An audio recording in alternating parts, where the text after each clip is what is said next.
एक गांव में करोड़ीमल नाम का एक जमींदार रहता था, जो गांव के भोले भाले लोगों को पैसा देकर उनसे भारी ब्याज वसूलता था और उनके खेत पर कब्जा भी कर लिया करता था। अरे कहाँ हो मंजरी? जल्दी से चाय लेकर आओ, मुझे काम पर जाना है।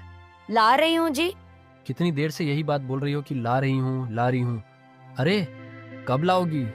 जल्दी से मुझे चाय दे दो। हाँ।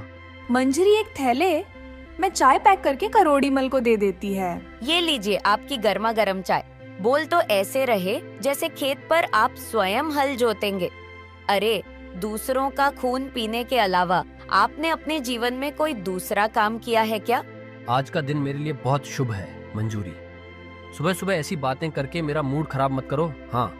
अरे तो क्या गलत बोल रही हूँ जी?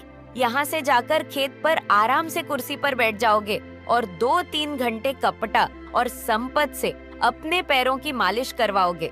इसके अलावा और कोई काम है तुम्हें? ऐसी बात नहीं है मंजूरी, ये काम भी बड़ी मेहनत का होता है। तुम्हें तो खुश होना चाहिए कि तुम करोड़ीमल की बीवी हो। करोड़ीमल की होशियारी के सामने कोई टिक नहीं पाता।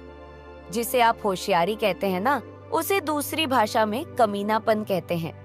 एक बात याद रखिएगा, आपकी ये होशियारी ना एक दिन आपको जेल की सलाखों तक पहुंचा देगी। मेरी होशियारी मुझे जेल तक पहुंचाए या ना पहुंचाए, लेकिन मुझे पूरा विश्वास है कि तुम्हारी मूर्खता मुझे किसी दिन जेल की सलाखों तक जरूर पहुंचा देगी। इतना बोलकर करोड़ीमल अपने दोनों नौकरों की ओर देखकर बोला, ए कपटा, ए संपत, ऐसे क्या देख रहे हो रे? चलो जल्दी से, अगर यहाँ पर कुछ देर और रुका तो मेरे दिमाग का दही हो जाएगा। चलो।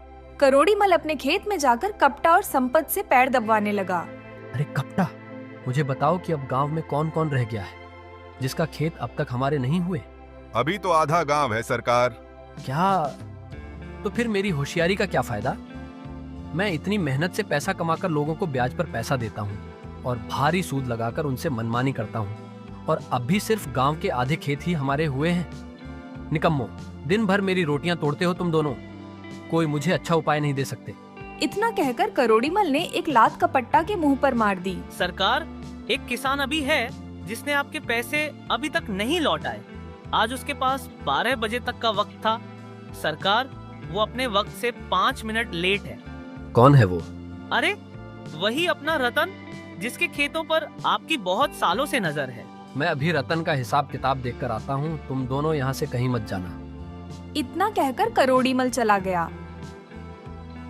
मेरी समझ में नहीं आता, संपत की आखिर ये बंदर जैसी शक्ल वाला करोड़ीमल अपने आप को समझता क्या है यार?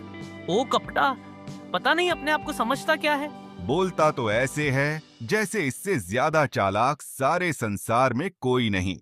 अरे काहे का समझदार, अरे एक नंबर का मूर्ख इंसान है ये। सही कह रहे हो संपत भाई। गांव के लोगों को ब्याज पर पैसा देता है और उसके बदले में उनकी जमीन उनसे छीन लेता है, और इसे ये मूर्ख अपनी अक्लमंदी बताता है। ये कभी ना कभी तो इसका भंडा जरूर फूटेगा, देखना। चिंता मत कर, इसकी मूर्ख पत्नी इसके काल का कारण बनेगी, भाई देखना। तभी वहाँ पर करोड़ीमल आ गया। चलो मेरे साथ रतन के घर पर चलो। इधर रतन अपनी पत्नी के साथ बैठा खाना खा रहा था। तभी जमींदार अपने साथियों के साथ आ धमका। मुझसे कर्जा लेकर चुकाने के बजाय तू यहाँ आराम से खाना खा रहा है, और वो भी पनीर की सब्जी है। लेकिन जमींदार साहब, अभी तो मेरे पास 15 दिन का वक्त है। तू तो बोल रहा था कि पैसा लौटाने का आज इसका वादा था। ये झूठ बोल रहा है सरकार, आपको मेरी बात पर यकीन नहीं है। हम भी इस गांव में आपके सच्चे और वफादार नौकर हैं। मेरे नौकर कभी मुझसे झूठ नहीं बोलते। तेरी मोहलत खत्म और तेरे खेत मेरे। ऐसा जुल्म मत कीजिए सरकार। ठीक है, आप मुझे कल तक की मोहलत दे दीजिए। ठीक है, कल दोपहर तक का वक्त देता हूँ तुझे। जमींदार वहाँ से चला गया। रतन की पत्नी सुनीता रतन से बोली, अभी तो फसल कटी भी नहीं, पैसे कहाँ से दोगे?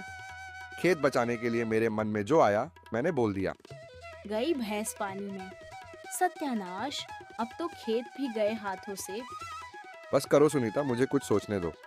मेरी समझ में नहीं आ रहा, हमारे पास तो 15 दिन का वक्त था। अचानक से करोड़ीमल यहाँ पर पैसे मांगने क्यों आ गया?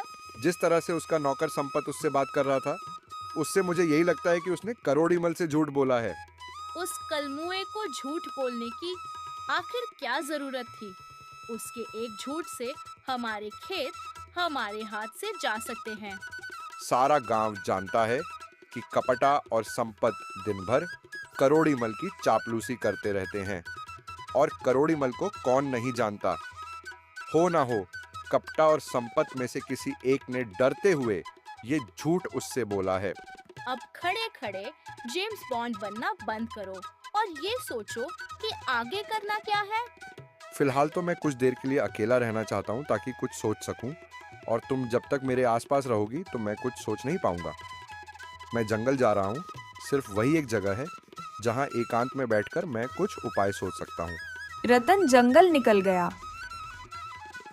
अचानक रतन की नजर एक साधु पर पड़ी जो आंखें बंद किए हुए तपस्या कर रहे थे। एक सांप फन फैलाए आशी के सिर पर मंडरा रहा था। वो सांप ऋषि को डसने ही वाला था कि रतन ने एक लकड़ी से उसे भगा दिया। ये सांप मुझे डस कर मुझे मार देता। तुमने मेरी जान बचाई बेटा, और तुम्हारी वजह से मेरी तपस्या भी पूरी हो गई। मैं तुम्हें कुछ देना चाहता हूँ। इतना कहकर उस आशी ने एक चमकदार पीतल की चप्पल रतन को दे दी। ये क्या बाबा, मैंने आपकी जान बचाई और आप मुझे ये पीतल की चप्पल दे रहे हैं। बाजार में ये कौड़ियों के भाव भी नहीं बिकेगी। मूर्ख मनुष्य, ये कोई मामूली चप्पल नहीं है, ये बोलने वाली चप्पल है। तेरी समस्या का निदान इन्हीं चप्पलों में छिपा है। बाबा, मेरी समस्या का निदान ये पीतल की चप्पल है नहीं, बल्कि धन है।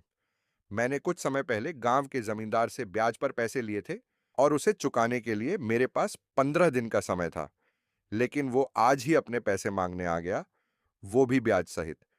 अगर मैं उसे पैसे नहीं दूंगा तो वो मेरे खेत पर कब्जा कर लेगा। बाबा, करोड़ीमल ने ना जाने कितने लोगों की जमीन पर ऐसे ही कब्जा किया है। मूर्ख मनुष्य, धन किसी भी समस्या का समाधान नहीं होता। मेरी बात पर विश्वास कर।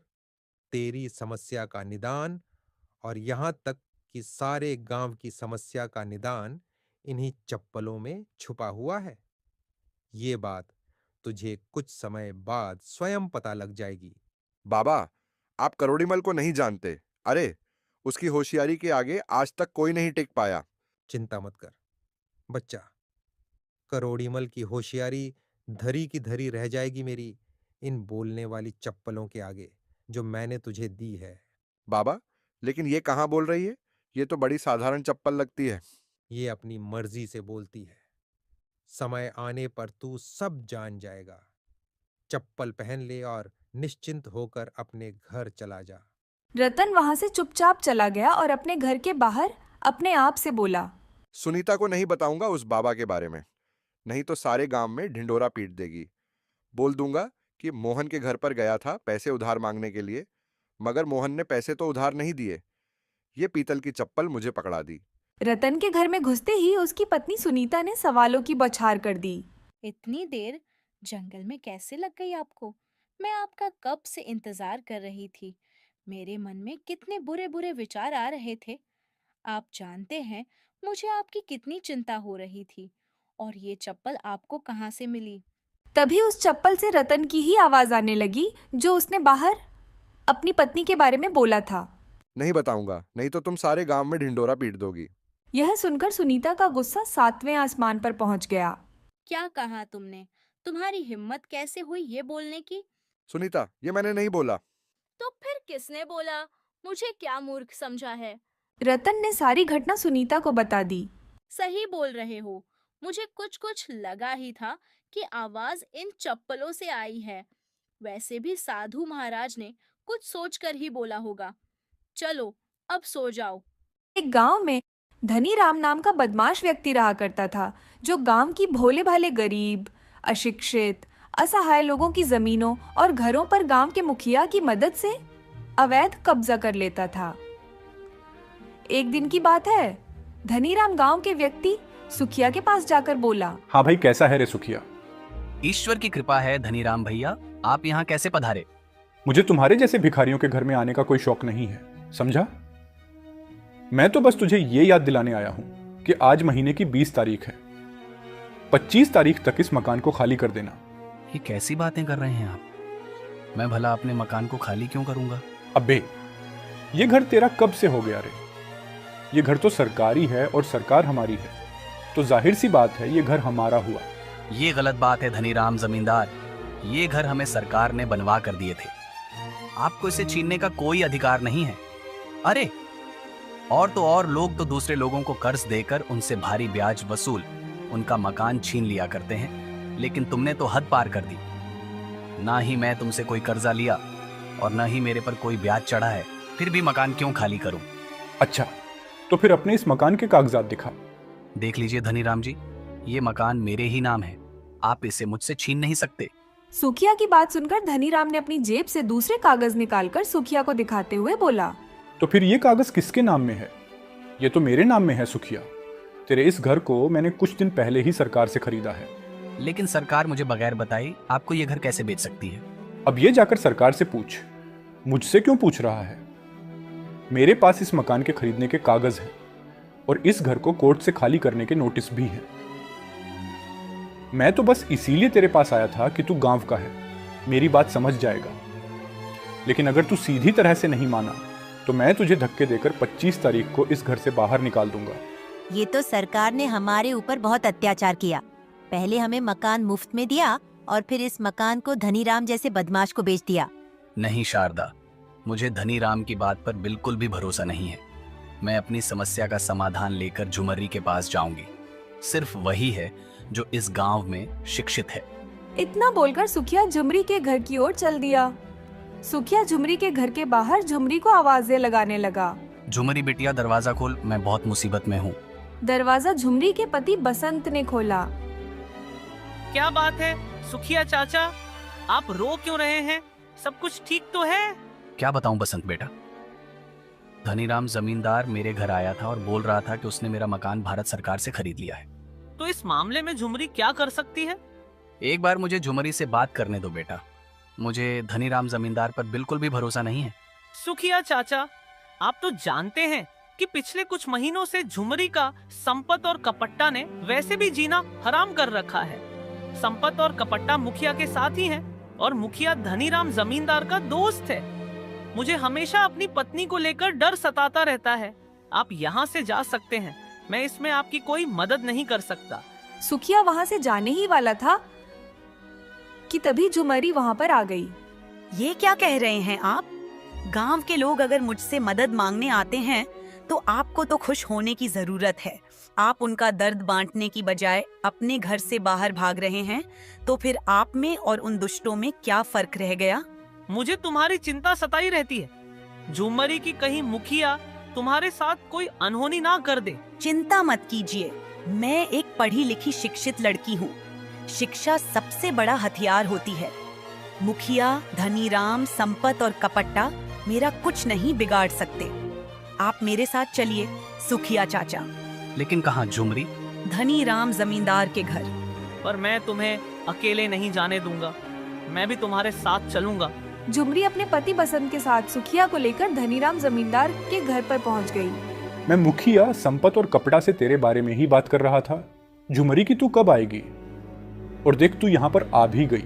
मुझे पता था ये भिखारी जरूर तुझसे मदद मांगने गया होगा, मगर इस बेवकूफ को नहीं मालूम कि तू इसकी कोई मदद नहीं कर पाएगी। मैं यहाँ तुम्हारी बकवास सुनने नहीं आई हूँ धनीराम जमींदार। तुम मुझे वो कागज दिखाओ। कौन से कागज? वही कागज जो तुमने कुछ देर पहले सुखिया चाचा को दिखाए थे। मैं भी उन कागजों को देखना चाहती हूँ कि सरकार ने तुम्हें कब और कितने रुपए में सुखिया चाचा का घर बेचा है। ये फर्जी कागज है धनीराम जमींदार। तुम्हें शर्म नहीं आती इन भोले भाले अशिक्षित गरीबों पर अत्याचार करते हुए?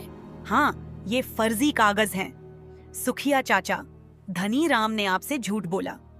क्या आपको नहीं पता कि जब भारत सरकार किसी गरीब को मुफ्त में घर बनवा कर देती है तो फिर वो कभी वापस नहीं मांगती और ना ही वो किसी को बेचती है। ये तो इस धनीराम जमींदार का मक्कारीपन है जो आप सबके अशिक्षित होने का फायदा उठाता है। तुम अपनी हद से ज्यादा आगे बढ़ रही हो झुमरी। धनीराम भैया सही कह रहे हैं। झुमरी, तुम काफी वक्त से हमारा नुकसान कर रही हो। अगर तुमने हमारे मामलों में दखल देना बंद नहीं किया तो तुम्हारा अंजाम बहुत बुरा होगा। मैं तुम्हारी गीदड़ धमकी से डरने वाली नहीं हूँ। अगर तुमने मेरे खिलाफ या सुखिया चाचा के खिलाफ कुछ भी उल्टा सीधा करने की कोशिश की तो मैं डायरेक्ट इस राज्य के मुख्यमंत्री को पत्र लिखकर तुम दोनों की गतिविधियों के बारे में बता दूंगी। उसके बाद मैं नहीं, पुलिस तुमसे सवाल करेगी। मैं तुम्हारे इरादों के बारे में सब जानता हूँ झुमरी। ये सब कुछ गांव का मुखिया बनने के लिए ही तो कर रही हो ना, ताकि लोग तुम्हारा गुणगान कर सके और मुझे हटाकर तुम्हें इस गांव का मुखिया बना सके। मुझे मुखिया बनने की कोई जरूरत नहीं है, लेकिन अगर गांव वाले अपनी खुशी से मुझे मुखिया के पद के लिए चुनेंगे तो मैं उसे अस्वीकार नहीं करूंगी। आजकल महिलाएं भी पुरुषों के साथ कदम से कदम मिलाकर चल रही हैं। ये झुमरी का कुछ करना पड़ेगा। मुखिया अगर ऐसा हाल रहा तो वो दिन दूर नहीं जब हम सबके हाथ में कटोरा आ जाएगा। तुम बिल्कुल सही कहते हो धनीराम जमींदार। जब से ये झुमरी थोड़ा पढ़ लिख क्या गई है, इसने तो हमारी नाक में दम कर रखा है। मैं तो पहले से ही आपसे बोल लिया था मुखिया जी कि गांव के लोगों को मत पढ़ाया लिखाया कीजिए, लेकिन आपको ही पता नहीं क्या खुजली थी यहाँ पर प्राइमरी स्कूल खुलवाने की। इस झुमरी ने इसी प्राइमरी स्कूल में परीक्षा पास की और आगे पढ़ने की उसकी इच्छा जाग उठी। अबे मैं गांव का मुखिया हूँ, अब सरकार मुझे कोई आदेश देगी तो मैं सरकार से मना थोड़े ही ना करूंगा। इन बातों का कोई मतलब नहीं है मुखिया जी। अगर ऐसा ही होता रहता है तो वो दिन दूर नहीं कि झुमरी तुम्हारा मुखिया का पद छीन लेगी। मुखिया बनकर सबसे पहले हम सब लोगों को जेल पहुंचाएगी। चिंता मत करो, मैं ऐसा बिल्कुल नहीं होने दूंगा। इस पूरे गांव में सिर्फ झुमरी ही पढ़ी लिखी है, मगर वो एक बात नहीं जानती, ये पूरा गांव अशिक्षित, अनपढ़ और जाहिल है।